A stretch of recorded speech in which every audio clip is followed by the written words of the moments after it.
Hello children, good morning. Welcome to the geography class of ISC class 11.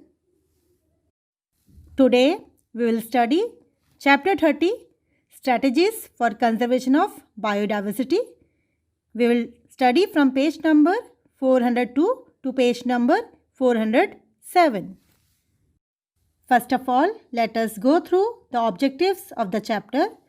In this chapter, we will study the definition of conservation of biodiversity, importance of conserving biodiversity, strategies for conservation of biodiversity, national parks, wildlife sanctuaries, biosphere reserves, structure or zones of biosphere reserves, and gene banks.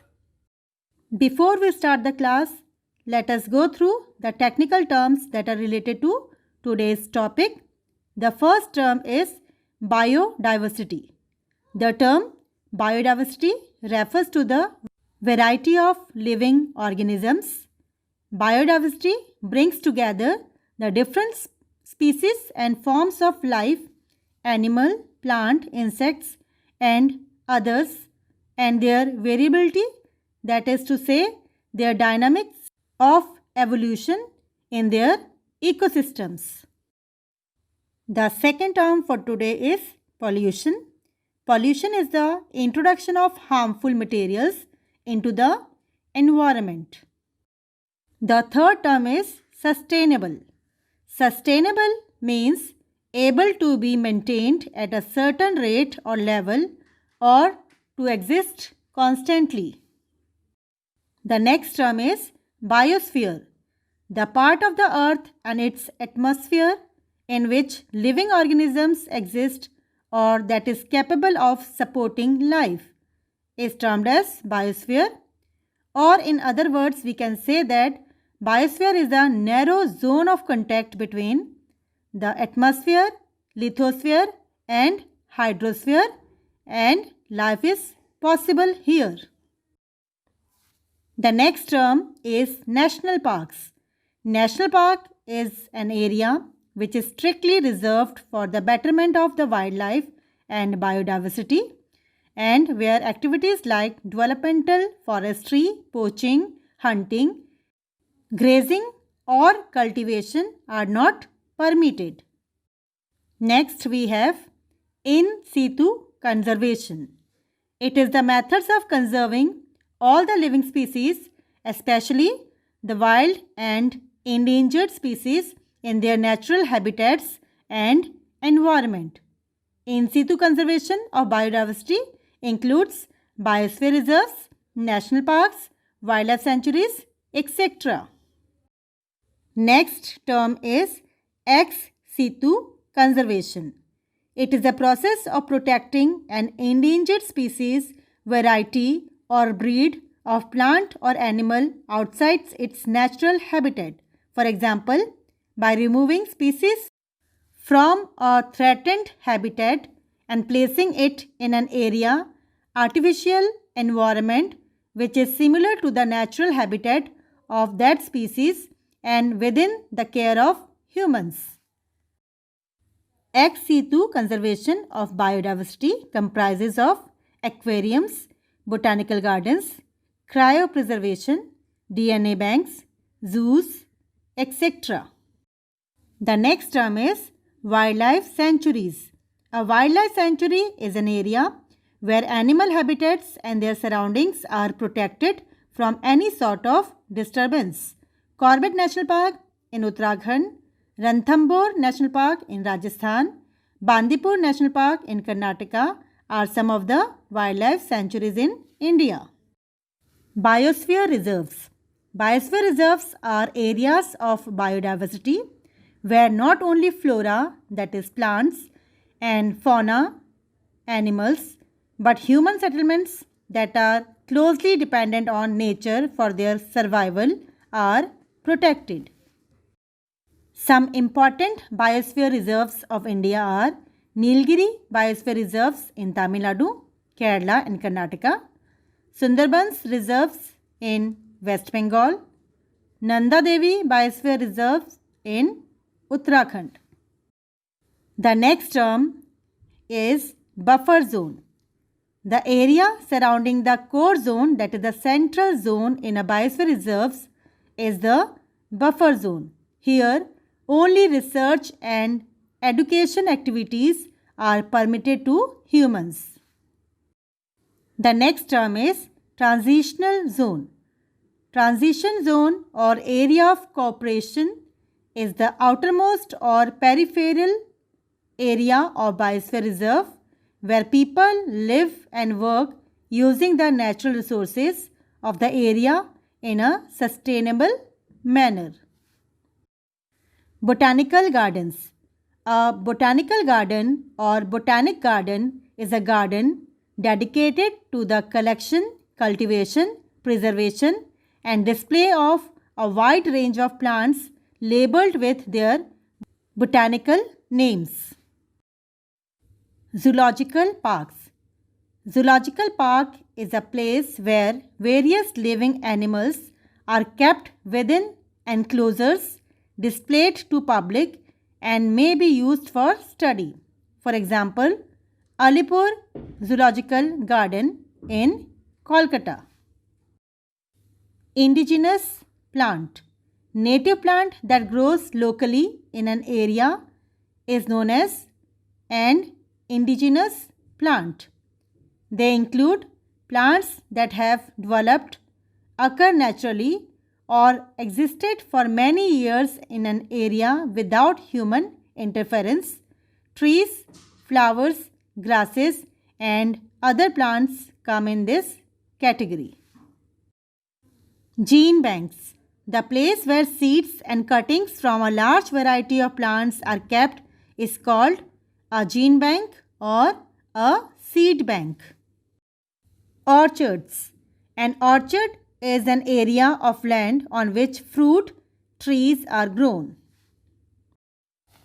The next term is tissue culture, a method in which fragments or pieces of tissue from an animal or plant are transferred to an artificial environment in which they can continue to survive and function. Germ plasma. Germ plasma is living tissue from which new plants can be grown. It can be a seed or another plant part, a leaf, a piece of stem, pollen, or even just a few cells that can be turned into a whole new plant. Orthodox. Orthodox type of germ plasma can tolerate reduction in moisture content and anaerobic conditions, that is, they can be kept in the absence of oxygen at low temperatures. The literal meaning of orthodox is traditional and accepted by most people. The next term for today is recalcitrant. Recalcitrant type gene banks are employed for those seeds which do not tolerate reduction in moisture and exposure to low temperature. Recalcitrant also mean refusing to obey orders. The next term is anaerobic. Anaerobic means living, active, occurring, or existing in the absence of free oxygen, as opposed to aerobic, which means living, active, or occurring only in the presence of oxygen. The next term is callus. Callus is soft tissue that forms over a wounded or cut plant surface, leading to healing.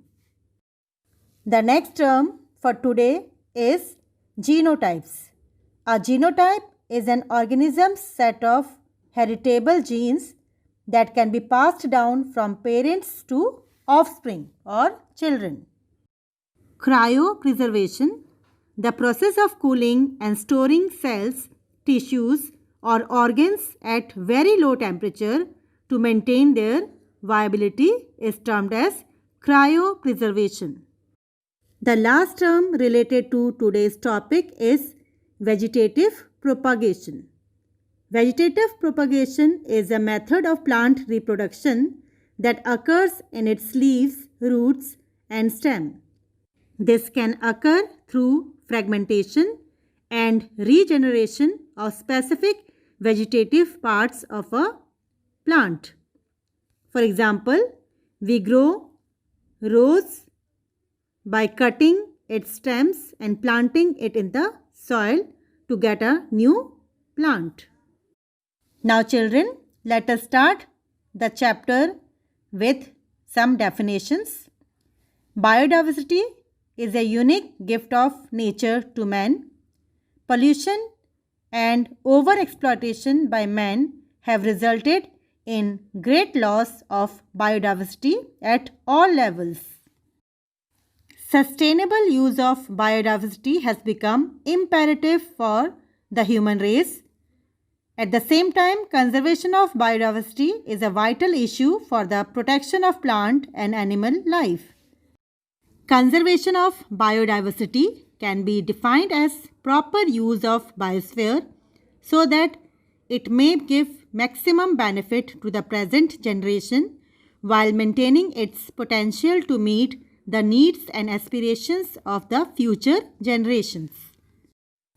In a broader sense, biodiversity conservation involves management of not only the living organism but also the abiotic components of environment, which includes lithosphere, atmosphere and hydrosphere, so as to sustain the life supporting systems of the wild plants and animals. We have a long tradition of conserving biodiversity.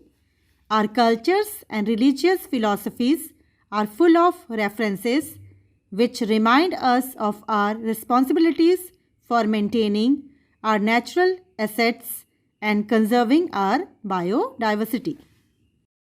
Our ancestors have been worshipping several plants and animals, and even today, destruction of certain species of plants and animals is considered to be a sin. However, this is not enough in the present day context when biodiversity is being lost at a rapid pace. Some stringent steps have to be taken to safeguard our natural assets and hence to conserve our biodiversity. Now, let us study the importance of conserving biodiversity.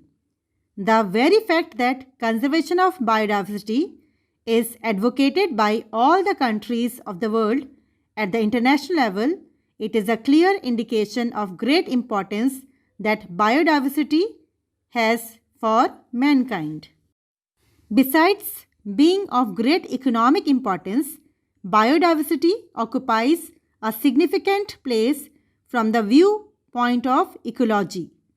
It ensures good health of the biosphere by conserving soil, plant cover, quality of water and air, as well as by regulating climate. Biodiversity provides a solid base to biomass production, processing and utilization and use of animals and plants for food, energy and other purposes. Although it is a renewable resource, it can become finite if man continues to exploit it at rates faster than its rate of renewal. Therefore, every care has to be taken for the proper conservation of biodiversity. It is often said that while the human race cannot exist without biodiversity, the latter can exist without human race. Thus, biodiversity has to be saved for long-term benefit and for the well-being of the biosphere, including that of the human race.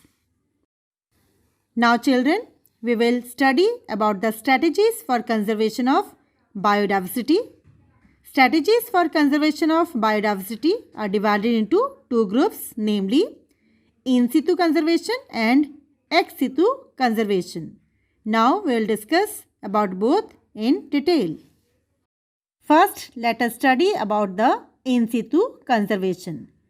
In situ conservation is concerned with the conservation of biological diversity in their natural habitat. In this type of conservation, not only single or same group of animal or plant species are protected, but it involves protection and maintenance of natural surroundings or entire ecosystem is involved so that all the constituent species are conserved. Plant and animal species so conserved are greatly benefited. In this type of conservation, there is no need to create artificial habitat for the maintenance of wildlife, but we have to eliminate the disturbing and detrimental factors which pose a threat to the existence of certain species. Too much of human interference is not allowed, and most of it is left to nature, which takes its own care to conserve species. The in situ approach includes protection of ecosystem through a network of protected areas which include national parks, wildlife sanctuaries, biosphere reserves, sacred groves and sacred lakes. Now, let us study about national parks. A national park is a relatively larger area of one or several ecosystems in which scenic and natural beauty is maintained for scientific, educational, and recreational purposes and for the preservation of the natural features and wildlife. National parks are not materially altered by human exploitation and occupation and are not used for commercial extraction of resources. These are the areas which are strictly reserved for the welfare of wildlife and where activities such as forestry, grazing, or cultivation are not allowed. Boundaries of national parks are usually well marked and circumscribed. They are dedicated by statute for all time to conserve the scenery, natural and historical objects and to conserve wildlife so that they can provide enjoyment in such a manner and by such a means as will leave them unimpaired for the enjoyment of future generations. In the USA, their natural resources were often wastefully exploited in early days of white settlement. Realizing the importance of conserving biodiversity, that country has established several national parks. Some of the outstanding examples from USA are Katmai and Glacier Bay in Alaska and the Yellowstone National Park, each covering more than 2 million acres. In Australia, there is Royal Park near Sydney. In India, there are 99 national parks located in different parts of the country. Jim Corbett National Park in Uttarakhand is the first national park of India. It was established in 1956. The other important national parks are Hazaribagh National Park, Kanha National Park, Shivpuri National Park, etc.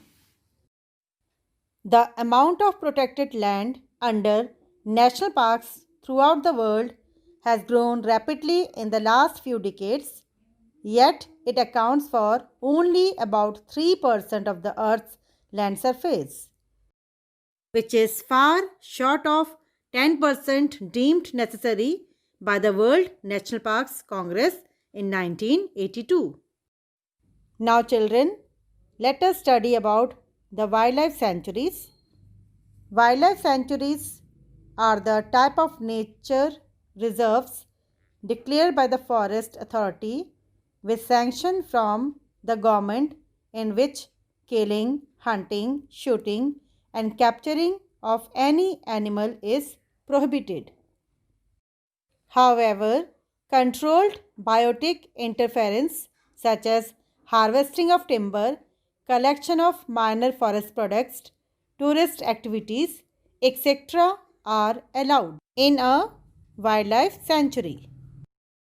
Tourists and visitors are allowed to see animals in their natural habitats with permission and guidance of the Forest Authority. The boundaries of wildlife sanctuaries are often not well defined. At present, India has 513 wildlife sanctuaries. Good examples are Pobitora, Pani Dihing in Assam, and Bharatpur in Rajasthan. Now children, let us study about biosphere reserves. A biosphere reserve is a unique and representative ecosystem of terrestrial, that is land, and coastal areas which are internationally recognized within the framework of UNESCO's Man and Biosphere, that is MAB program. They are not meant for any species in particular but are intended to preserve genetic diversity of representative ecosystem of various natural biomass and unique biological communities by protecting wild populations, traditional lifestyles of tribal people, and domesticated plant and animal genetic resources. These reserves are required to meet a minimal set of criteria and adhere to a minimal set of conditions before being admitted to World Network of Biosphere Reserves designated by UNESCO. These reserves are rich in biological and cultural diversity and encompass unique features of exceptionally pristine, means primitive or from very ancient time in nature. The goal is to facilitate conservation of representative landscapes and their immense biological diversity and cultural heritage, foster economic and human development which is culturally and ecologically sustainable, to provide support for research, monitoring, education and information exchange. The scheme is a pioneering effort at pursuing the increasingly difficult yet urgent task of conserving ecological diversity under mounting pressures. Each biosphere reserve has three zones. The first is core zone or natural zone, which lies in the center of the biosphere reserve, where no human activity is allowed as this area is undisturbed and legally protected. The second zone is buffer zone, where activities like research and education are carried on. The third is transition zone, which is the outermost or peripheral part of the biosphere reserve. The transition zone is the zone where an active cooperation exists between the reserve management and the local people for activities like settlements, cropping, recreation, forestry, and other economic uses without disturbing the ecology. As of now, there are 15 biosphere reserves in India. Earlier, there were 14 biosphere reserves. The Kutch Biosphere Reserve in Gujarat has been designated as 15th Biosphere Reserve in the country on 29th January 2008. Out of the 15 biosphere reserves designated nationally, 4 biosphere reserves, namely Sundarbans in West Bengal, Gulf of Mannar in Tamil Nadu, Nilgiri in Tamil Nadu, Kerala and Karnataka, and Nanda Devi in Uttarakhand have been included in the World Network of Biosphere Reserves so far. The proposals in respect of Kanchenjunga in Sikkim, Manas in Assam, Simplipal in Odisha, and Pachmarhi in Madhya Pradesh are under active consideration of the UNESCO for their recognition on the World Network. Efforts are being made for getting these biosphere reserves included in the World Network of Biosphere Reserves. Now children, let us study about the ex situ conservation. Ex situ conservation is concerned with maintenance and breeding of endangered plant and animal species under partially or wholly controlled conditions in areas like zoos, botanical gardens, nurseries, gene banks, laboratories, etc. The ex situ conservation is helpful in maintaining populations of wild species by raising up new generations, supplying surplus plants and animals of other areas, or reintroducing them to suitable habitats. Under the ex situ conservation, let us first study about the botanical gardens and biological parks. Botanical gardens and biological parks helps in ex situ conservation under human supervision. Wild and domestic species of plants are collected from different sites. The threatened or endangered species are given special attention. At present, nearly 1000 institutes worldwide maintain plant collection.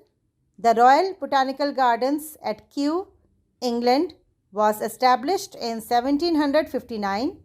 This is perhaps the leading botanical garden in the world, housing over 50,000 species from almost all countries of the world. The Center for Plant Conservation, CPC, a network of 19 botanical gardens and research facilities in the USA, was established in 1984. Its aim is to develop a national collection of all rare and endangered indigenous plants. Now we will study about zoos and zoological parks. As botanical gardens are meant for conserving plants, zoos and zoological parks are developed to protect animals. In zoos and zoological parks, favorable conditions are maintained for the survival of the animals under human supervision. Care is also taken to protect the animals from natural threats such as threats from predators, diseases, and climatic extremes. These steps help animals to survive and grow in numbers. Zoos provide a device to preserve animals outside their natural habitats.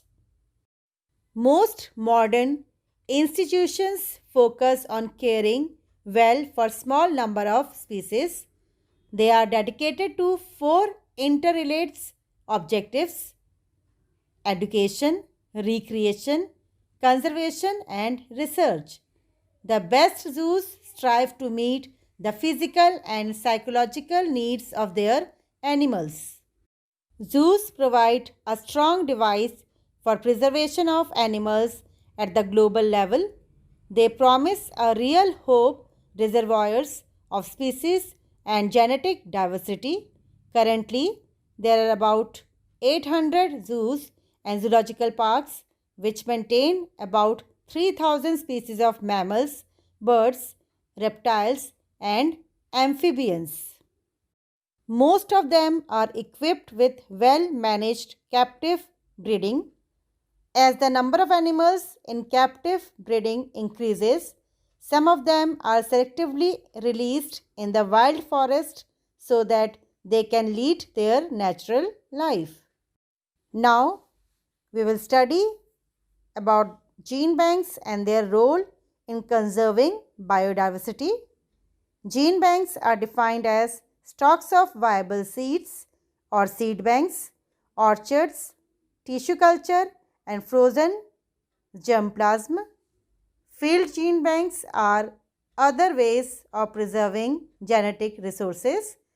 These field gene banks preserve genetic resources under normal growing conditions.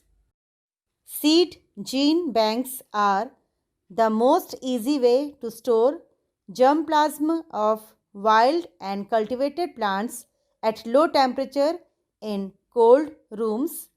Generally speaking, two types of gene banks are recognized. They are orthodox and recalcitrant. Orthodox type of gene banks can tolerate reduction in moisture content and anaerobic means absence of oxygen conditions at low temperatures. Seeds of this type of species can be stored in cold rooms for a long period. These seeds are allowed to germinate cereal and legume like pulses at regular intervals. Recalcitrant type gene banks, on the other hand, are employed for those seeds which do not tolerate reduction in moisture and exposure to low temperature. Seeds of such species can therefore be stored only for a short duration after treatment with fungicides in rooms having humid air and normal oxygen. They cannot be stored in cold rooms. This method is used for seeds of plants like tea and coconut. Plants with recalcitrant seeds are grown in orchards.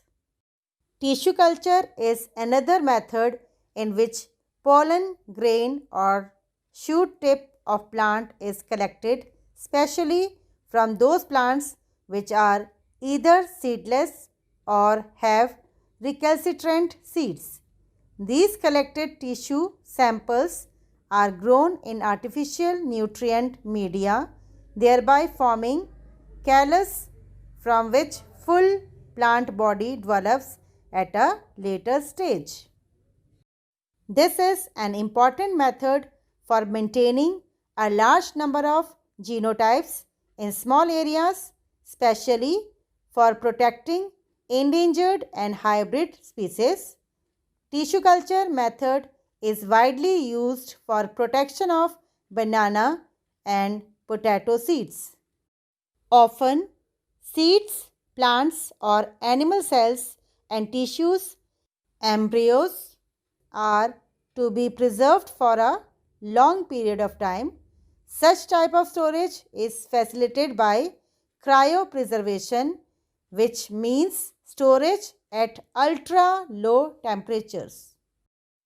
The storage of materials at ultra low temperature by rapid cooling is used for storing seeds by gradual cooling, and simultaneously dehydration is used for vegetative propagation and tissue culture.